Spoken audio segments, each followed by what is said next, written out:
À la une de cette édition d'information sur Canal 24, sinistre du feu sur le marché Congo de Douala.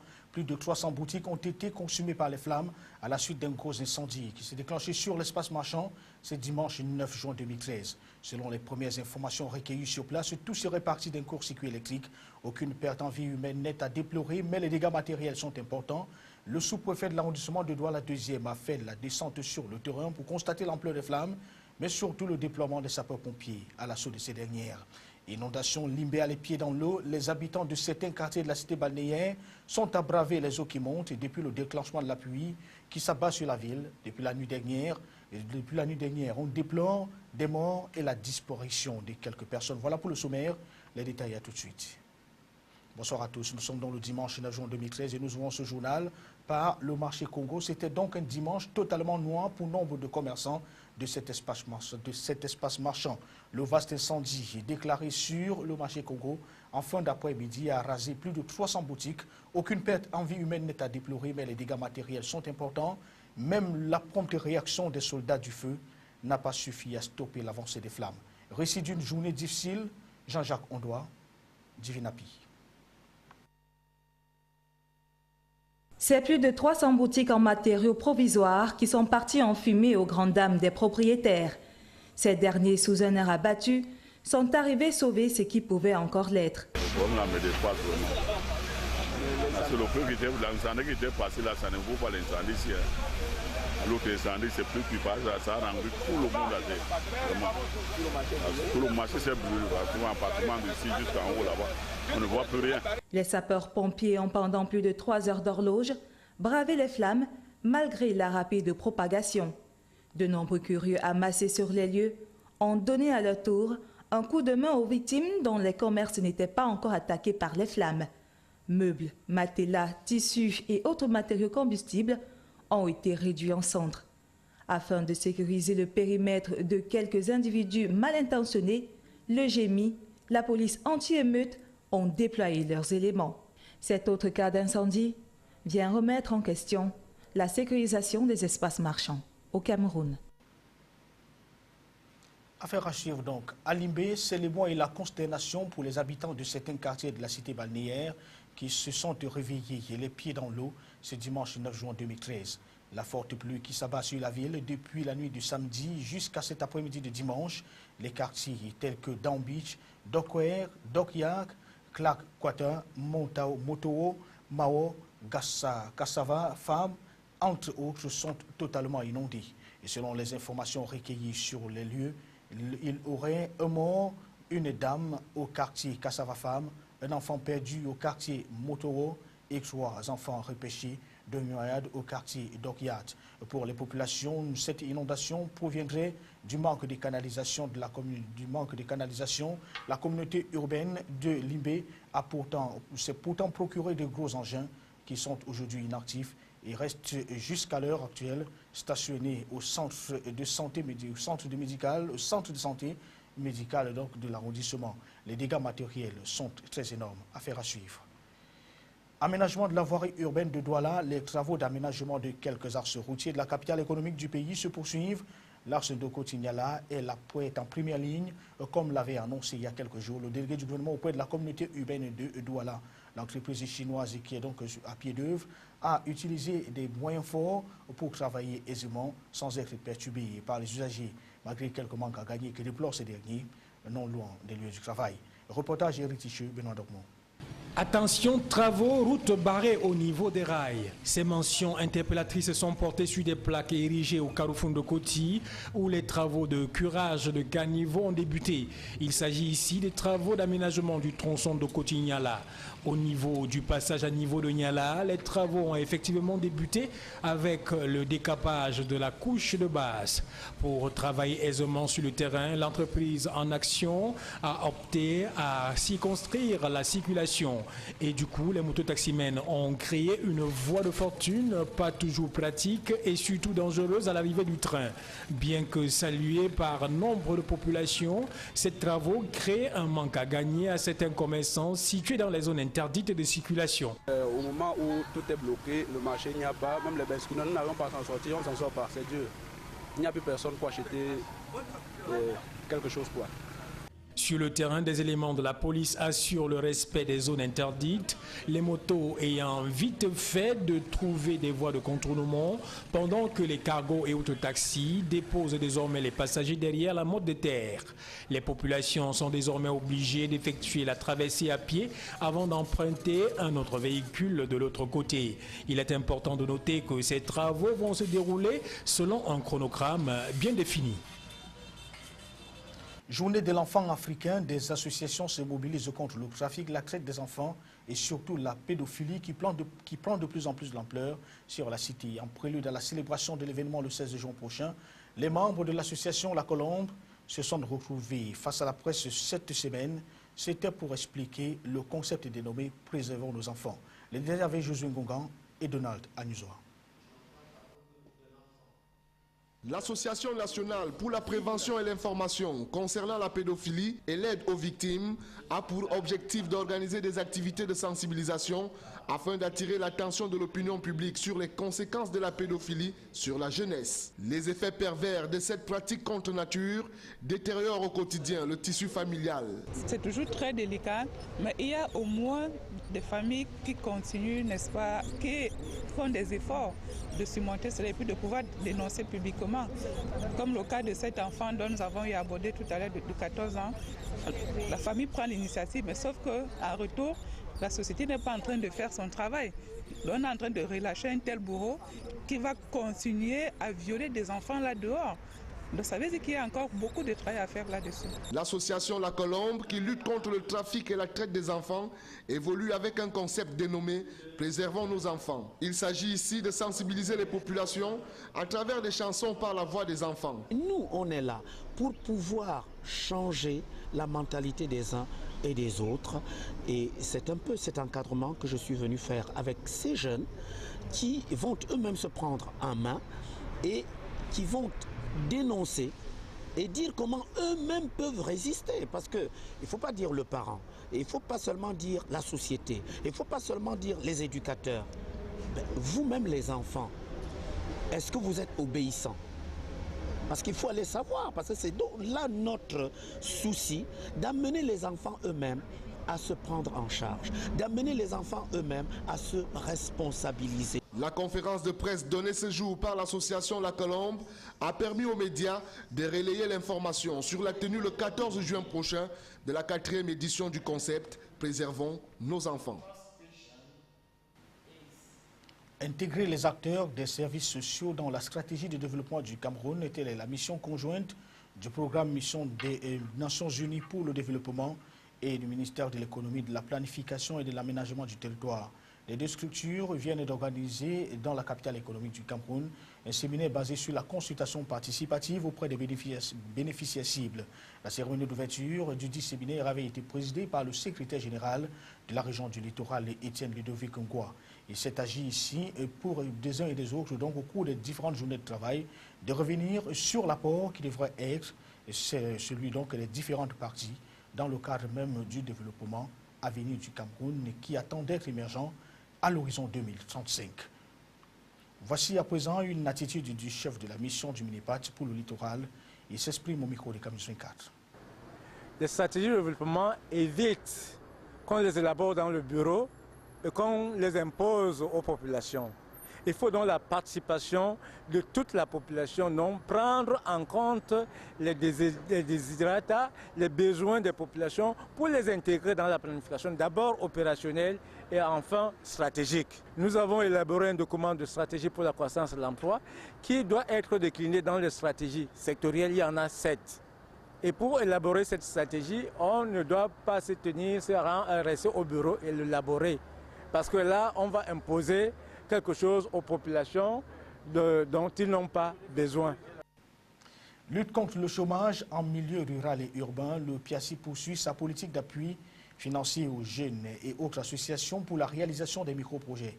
Une somme de 30 millions de francs CFA vient d'être remise aux 3 communes de Gawa 1, 2 et 3, c'est dans la région du Nord, et c'était au cours d'une cérémonie qu'a présidée dans la salle des actes de la communauté urbaine locale.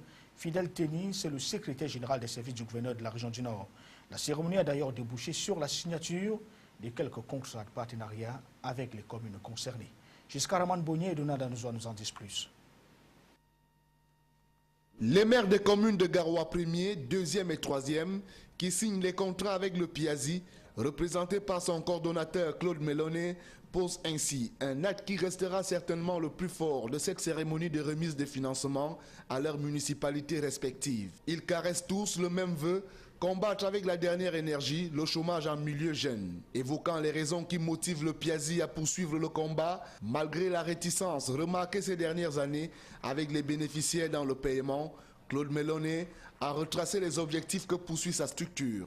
Les bénéficiaires ont eu du mal à cacher leur fierté face à cette offre. Aussi, les orateurs du jour, dont le secrétaire général des services du gouverneur du Nord, qui présidait cette cérémonie, a interpellé les maires sur leurs responsabilités en vue de la gestion qualitative et efficiente de cet argent. Car avec 10 millions pour chacune des 3 communes, la course pour contrer le chômage est définitivement lancée et les résultats tout simplement attendus. Je suis optimiste d'emblée parce que je sais que les maires qui vont présider ces comités de crédit au niveau local, eh bien, le feront avec beaucoup de sérieux et attribueront ces crédits à des jeunes méritants dans les domaines de l'agriculture, de l'élevage, de l'artisanat et du petit commerce, qui sont les secteurs les plus porteurs en ce moment.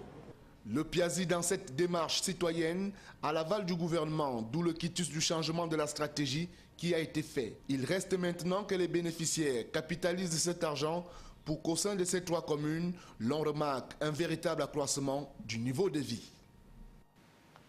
Dans nos juridictions, affaires ministère public État du Cameroun contre Hubert Olangana Ono, l'affaire sera de nouveau au rôle du tribunal criminel spécial le 14 juin 2013 prochain.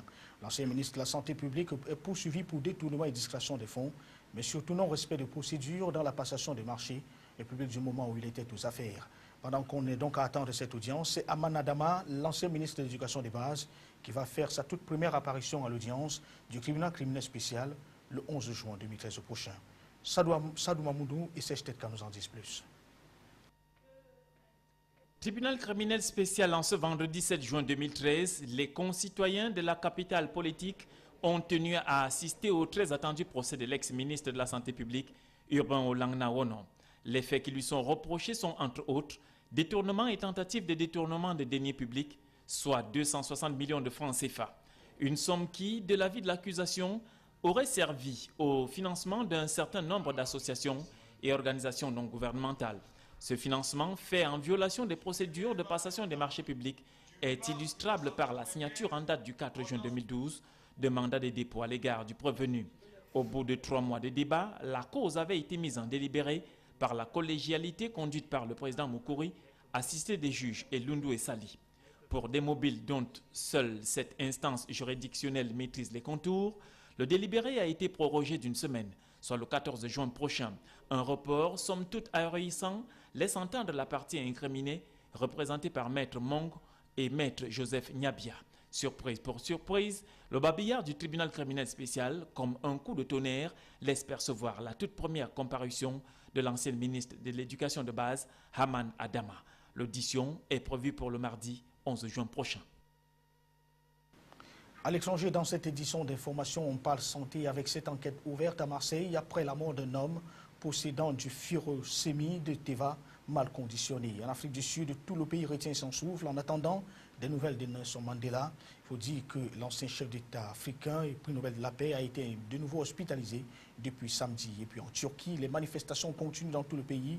Farouk Erdogan tente cependant de mobiliser ses partisans. L'AFP nous résume l'actualité internationale. Un médicament serait-il à l'origine de la mort d'un homme de 92 ans à Marseille? Une boîte de furosémie de Teva a été retrouvée chez lui. Le diurétique faisait partie d'un lot de médicaments mal conditionnés par le laboratoire Teva. La ministre de la Santé Marisol Touraine a annoncé que l'Agence nationale de sécurité du médicament se rendrait lundi dans l'usine du laboratoire. Une prière pour Nelson Mandela. Des fidèles se sont réunis dans tout le pays pour prier pour la guérison de Madiba. Atteint d'une pneumonie, l'ancien président du pays a été hospitalisé à Pretoria samedi dans un état préoccupant. Mais déjà, des voix s'élèvent pour demander qu'on laisse partir Mandela dans la dignité. Nouvelle nuit de manifestation en Turquie. Les opposants au Premier ministre Erdogan continuent de réclamer sa démission. Ils ont défilé dans plusieurs villes du pays. Le Premier ministre a qualifié les protestataires de vandales et de terroristes. Il a demandé à ses partisans de leur donner une leçon de démocratie aux prochaines élections municipales en 2014. Affiche de rêve ce soir à Porto Alegre. L'équipe de France de football affronte le Brésil pour son dernier match de la saison. Les hommes de Didier Deschamps espèrent se rassurer après la défaite mercredi contre l'Uruguay. Mais la tâche s'annonce difficile face à une équipe brésilienne très en forme, menée par Neymar et Thiago Silva. Marseille ouvre ses portes aux animaux de la ferme. Veaux, vaches, moutons, plus de 4000 bêtes ont défilé dans les rues de la cité phocéenne, une transhumance urbaine imaginée par la troupe équestre du Théâtre du Centaure pour Marseille-Provence 2013. Écho de la Ligue de football et la fin ce dimanche de la phase allée du championnat de football professionnel. Le stade de la Réunification a abrité 2 rencontres, DAC 2000 qui a reçu Panthère Sportive d'Undé dans la deuxième rencontre et le derby de la journée, l'Union Sportive de Douala avec 9 points, avec 9e donc avec 14 points et qui a affronté New Star de Douala, 6e avec 16 points. Au terme de la partie, les 2 formations se sont neutralisées. Le score, 0 but partout. Les détails, Jean-Jacques Ondoa, Michel Atiba. Après sa 2e défaite d'affilée, New Star de Douala, ici en bleu, avait l'impératif de reprendre du poil de la bête.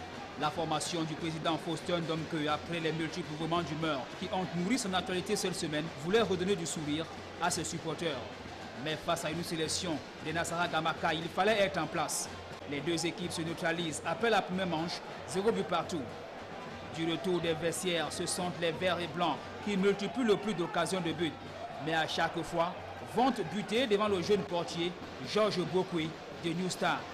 Le pressing haut de l'Union Sportive de Douala va se concrétiser à la 63e minute. La faute de main de New Star en pleine surface de réparation donne droit à ce pénalty. Bagamanga Dossa 20 se charge de l'exécuter. Le premier coup est irrégulier. Pour la 2e tentative, le cuir va ricocher sur le poteau. Les locaux viennent de louper la balle du match. Jusqu'au coup de sifflet final du central Aurélien Djonkou, le score va rester inchangé, 0 but partout. C'était donc un match âprement discuté. Et voici à présent la réaction de quelques reporters, la réaction de quelques acteurs des différentes parties qui ont donc eu lieu cet après-midi au stade de la Réunification au micro de Kamuzin 4. C'était un début local, donc c'était un match qu'on a trop préparé pendant la semaine. On a bien préparé ça. Physiquement, on a bien joué. Donc, je peux dire que c'était un bon match pour toutes les 2 équipes. On n'a pas réussi à marquer le but aujourd'hui. Donc, on peut seulement dire merci à Dieu pour les 1 point. Si, comme vous le dites, c'est bien, on a manqué quelque chose, c'est la finition. Vous avez pu remarquer qu'en première comme en deuxième mi-temps, on a raté beaucoup d'occasions. Donc je crois que si on a péché quelque part aujourd'hui, c'est sur le plan de la finition en fait. Voici donc une information sur laquelle nous allons revenir au cours de nos prochaines éditions d'information. Il est question ici de la 4e journée éliminatoire de la Coupe du Monde de 2014 au Brésil. Les Lions indomptables du Cameroun ont mordu la poussière à Lomé. Le Cameroun a donc été battu cet après-midi par les éperviers du Togo sur le score de 2-0. La prochaine sortie du 11 national camerounais est prévue le 16 juin prochain contre la République démocratique du Congo. Ce sera donc à Kinshasa. Et puisque nous sommes en sport, parlons de la petite reine qui court dans la région de la Damawa. La cour royale du Lamida de Gaoundéré a abrité ce dimanche le coup d'envoi du championnat du cyclisme initié par la Ligue régionale de la Damawa. Sur la ligne de départ, ils étaient 8 cyclistes sur les 15 attendus, 50 km en circuit fermé pour 10 km x 5 tours. Et c'est la distance qu'il fallait en tout cas parcourir pour être parmi les 5 premiers. Les 8 cyclistes se sont battus tant bien que mal, avec des vélos qui sont à 95% hors de portée. Joseph Moifo et Michel Atiba pour les détails.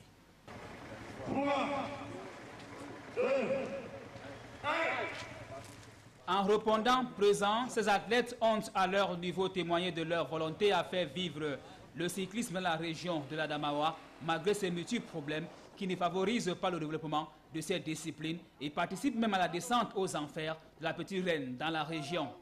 Sur la piste, le dossard numéro 1, Shehaka Jérémy, n'a pas cessé un seul instant à marquer sa domination sur les 50 mètres.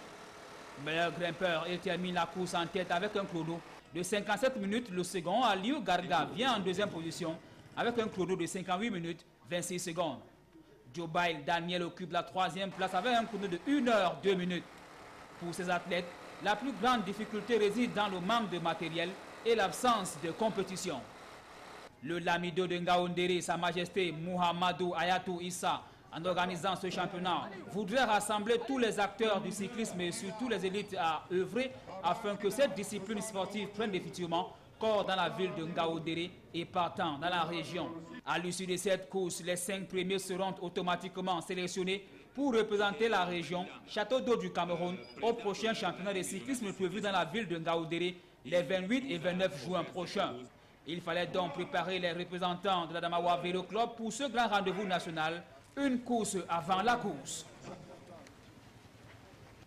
À retenir de cette édition d'information sur CAMNews 24, sinistre du feu sur le marché Congo de Douala. Plus de 300 boutiques ont été consumées par les flammes à la suite d'un gros incendie déclenché sur l'espace marchand ce dimanche 9 juin 2013. Selon les premières informations recueillies sur les lieux, tout serait parti d'un court-circuit électrique. Aucune perte en vie humaine n'est à déplorer, mais des dégâts matériels sont importants. Le sous-préfet de l'arrondissement de Douala 2e a fait une descente sur le terrain pour constater l'ampleur de ces flammes, mais surtout le déploiement des sapeurs-pompiers à l'assaut de ces dernières.